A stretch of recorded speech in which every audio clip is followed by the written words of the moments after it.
Good morning guys, today we're taking a look at everything we know about a game from Headlight Studio called Rooted.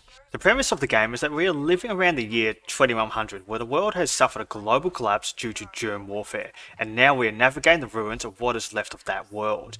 We can do that by ourselves or in co-op with friends, and you will hope they are friends because friendly fire can be turned on for more realism in the game. I think this can be a good thing as it offers a different way of playing when you actually have to take your friends into account when firing into a crowd, especially if you're using anything with an area of effect.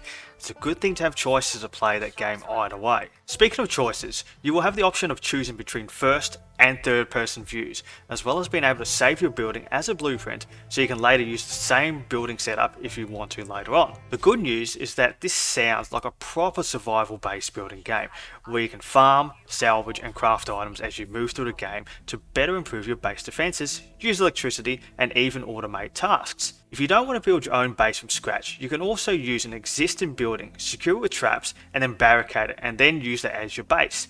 This sounds like a good system to have, as it sounds like you could well be needing secondary bases when you are out exploring far from home. It has been confirmed that we will have transportation in the game, with a developer mentioning in a Steam discussion that there will be other forms of transportation besides your legs, but this will potentially take many hours of gameplay, so don't expect to be tripping over cars to use from the start. While being far from home, you're going to want to keep your eyes open, as you don't just have other humans to contend with, but there will also be animals in the wilderness you can hunt for food, and of course some that will want to hunt you for a snack. Then there are the robots, some of which you can use for your own base defense, and well, some that will kind of want to terminate you. The last thing you want to keep your eyes open for is rare items that you can break down.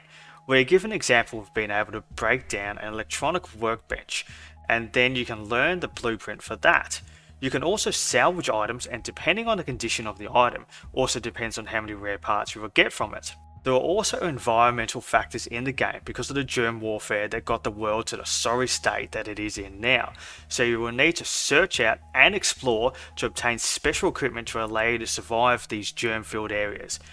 Once you do find how to make the equipment needed to survive these areas, it will be added to your survivor guide, along with all other blueprints that you have access to in the game. With the game currently being on Kickstarter, some of the features may take some time to get to us if enough funds have not been raised yet, but hopefully Steam Early Access will help if Kickstarter does fall short. As of the video, there's still about 40 days to go, so plenty of time for people to find out about the game and invest if they so choose to, because it sure does show a lot of promise. They are aiming to have early access in 2024 with a closed alpha and closed beta to happen sometime the year before. So if all this does sound interesting to you, feel free to head on over to their Steam page or their Kickstarter and invest. Thanks for listening guys, and I'll catch you next time.